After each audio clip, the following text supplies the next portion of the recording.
Berikut kami berikan kesempatan kepada fraksi Demokrat. Pak Mulya. Terima kasih. Silakan. Saya hormati pimpinan beserta seluruh anggota Komisi 12. Saya hormati Saudara Dirut beserta seluruh jajarannya. Pertama tentu kami mengapresiasi kinerja PLN yang saya lihat tadi keuntungannya sungguh luar biasa, terutama tahun 2023 ya, hampir 1,5 kali lipat, 22 triliun ya. Sesuatu prestasi yang memang perlu terus dipertahankan dan apabila memungkinkan ditingkatkan. Namun dalam konteks menganalisa secara keseluruhan Pak Dirut, tentu saya biasanya baik Pertamina maupun yang lain-lain, saya memulai dari hulu dulu Pak. Karena distribusi itu kan menjual hasil yang dihasilkan oleh pembangkit. Saya nggak tahu pengalaman saya waktu 2014 di beberapa daerah saya sendiri yang memimpin, itu kapasitas terpasang dengan kapasitas operasional itu jauh sekali ininya, perbedaannya. Tentu ada sesuatu yang perlu bisa kita optimalkan dalam rangka meningkatkan pendapatan PLN. Maka dari itu saya meminta begini Pak, kalau dulu ada sebelum FTP 1 misalnya existing berapa? Ini dari pembangkit Pak, kan existing berapa megawatt, setelah itu FTP 1 berapa, dulu kan 10.000 ya. Berapa kapasitas terpasang, berapa kapasitas operasional. FTP 2 ada juga Pak ya? Berapa megawatt, terus kemudian dulu waktu saya 2014 itu program 35.000 megawatt, betul kan? Berapa itu? Jadi saya ingin melihat per segmentasi ini berapa jumlahnya Pak, biar jelas fasenya, fase existing, FTP 1, FTP 2, dan 35.000 megawatt.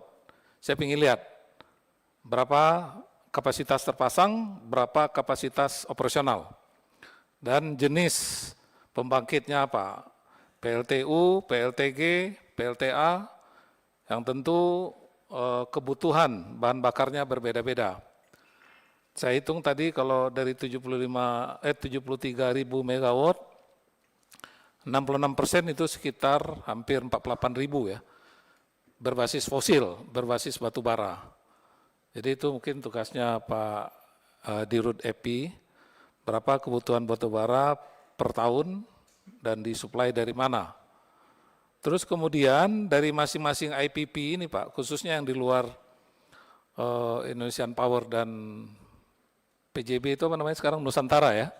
Nusantara di luar itu Bapak beli berapa per KWH-nya Pak? Nanti saya bikin tabulasinya Pak, akan saya serahkan. Berapa harga per KWH Bapak beli ke IPP? Saya ingin lihat masing-masing pembangkit ini, kan harganya beda-beda Pak. Harganya beda-beda. Saya tahu persis itu, waktu itu. Harga beli per masing-masing IPP itu saya tahu persis waktu itu dibikin tabelnya. Saya ingin tahu. Kemudian juga mungkin sedikit ini pimpinan interaktif. Kalau PLTG gas Bapak beli di Badak ya Pak? Betul? Mohon izin pimpinan ya, untuk interaktif silakan Pak pimpinan. Ya, silakan. Mohon izin Pak Mulyadi, untuk gas, jadi ada pembangkit kami yang langsung dari pipa Pak. Ya. Pipa. Kemudian kami ada kontrak jangka panjang dengan British Petroleum dari Tangguh Pak. Ada Tangguh? 60 kargo Pak. Kemudian kami juga punya kontrak dari Jambaran Tiung Biru Pak. Ada. Tiung Kemudian Biru? dari Badak juga ada. Jadi ini adalah mix Pak, dari berbagai sumber, dan ada yang dari pipa, itu artinya gas, bukan berbentuk LNG, tetapi ada juga yang berbentuk LNG Pak. Yang kargo aja Pak, di Tangguh 60 kargo, di Tiung Biru berapa kargo Pak? Kami akan berikan jawaban tertulis Badak? secara detail Pak. Jangan begini Pak Dirut, Saya di di sini, Badak 40 kargo ya, Bapak ambil ya? mungkin Pak Iwan Agung dari Direktur Utama Energi Primer Indonesia bisa lebih detail Pak ini, karena kami sudah serahkan. Saya umum aja Pak, berapa kargo. Ya. Tapi saya ingin pastikan yang Bapak ambil dari Badak itu misalnya 40 kargo, jangan sampai hanya butuh 36 kargo, 4 kargo Bapak jual lagi. Jadi betul-betul untuk kebutuhan PLN, itu aja.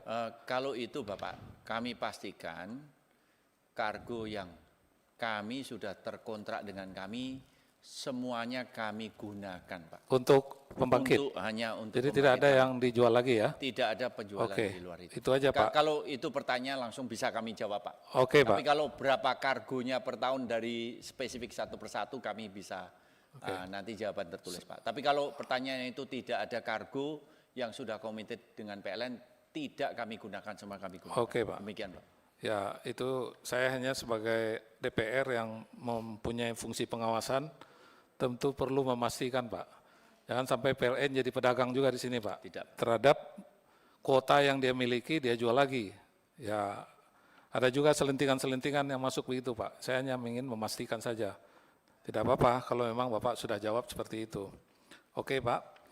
Terus yang kedua, saya ingin tahu juga pelayanan ini tadi itu kan ada yang berbasis persentase jumlah penduduk, sudah berapa persen, berapa persen pelayanan PLN terhadap penduduk kita, dan berbasis wilayah, tentu berbeda itu. Pendekatan ininya, sudah coverage area yang Bapak layani berapa persen, terus kalau dari sisi jumlah penduduk berapa persen. Nah, ini yang juga tadi belum disampaikan secara detail, sehingga kita ingin meningkatkan sampai berapa persen Pak, target sampai tahun berapa itu, apakah betul sampai ke dusun-dusun itu nanti seluruh penduduk Indonesia sudah bisa menikmati layanan dari PLN. Ini tentu salah satu perencanaan yang mungkin akan Bapak lakukan. Tapi namun demikian saya ke depan mungkin tolong diberi data pembangkit itu Pak mungkin Direktur Pembangkit ya lebih ini.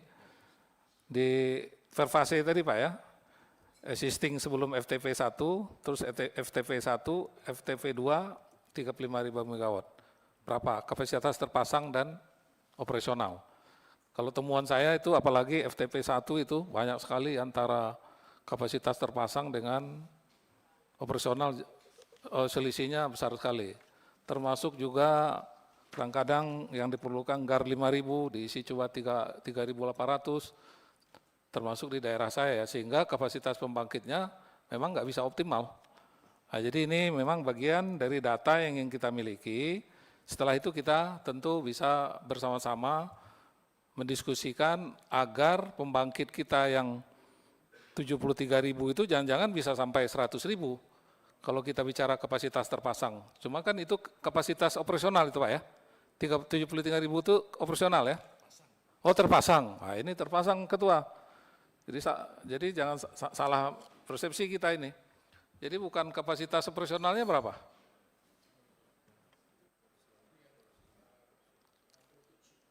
67.000.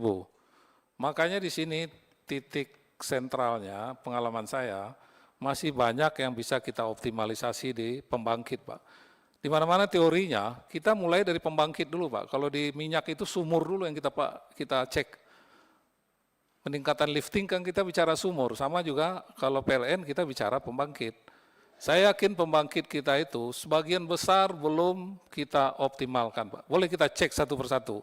Makanya nanti saya minta datanya satu persatu Pak. Nah, ke depan itu yang harus kita diskusikan bagaimana dia dirancang untuk misalnya 2 kali 300 megawatt, tapi berfungsinya hanya 2 kali 150. Sementara biaya pembuatannya yang begitu besar adalah 2 kali 300 megawatt. Tapi praktek di lapangan kapasitas operasional hanya 2 kali 150. Begitu juga yang lain-lain Pak. Banyak sekali saya temukan waktu saya komisi 7 dulu, ini adalah persoalan yang serius yang pernah saya garis bawahi dulu waktu kita rapat dengan PLN. Dan saya yakin sampai sekarang hal itu masih belum dapat diselesaikan. Jadi itu Pak Darmo. Jadi saya ingin mempelajari dan mendalami sektor hulu. Sektor hilir silakan teman-teman, saya ingin mendalami dulu. Saya ingin mengoptimalkan dan mendetailkan persoalan yang terjadi di pembangkit kita itu seperti apa. Bahkan waktu itu saya datang, operatornya orang Cina, bahasa Inggris nggak bisa, bahasa Indonesia nggak bisa, cuma bisanya bahasa Cina, Pak. Saya marah-marah waktu itu, di Kalimantan Barat waktu itu. Kalimantan Barat ya kalau nggak salah. Jadi mohon kiranya ini menjadi perhatian kita, ke depan mari saya dikasih datanya, setelah itu kita akan berikan masukan-masukan dan kita cari solusi agar pembangkit yang sudah kita bikin begitu mahal biayanya bisa berjalan sesuai atau mendekati kapasitas terpasang. Kalaupun tidak mungkin seperti kapasitas terpasang, mengingat umur dan lain sebagainya, tapi juga jangan terlalu jauh Pak dari kapasitas terpasang. Rugi kita. Jadi itu dulu pendahuluan. Terus yang kedua Pak, saya juga ingin tahu PPA yang sudah Bapak keluarkan ini, Power Purchase Agreement, dengan pihak-pihak swasta ini, dulu waktu itu saya sorot PLTMH Pak. Banyak sekali orang PLTMH itu kerjanya cuma jadi calo izin Pak. Makanya waktu itu saya minta PLN paling lambat begitu PPA ditandatangani, 2 tahun setelah PPA ditandatangani kalau dia nggak bangun, putus. Kalau sekarang gimana Pak?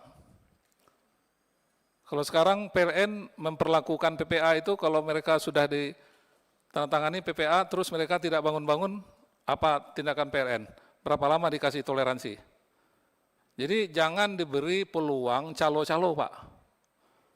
Banyak sekali calo-calo izin Pak.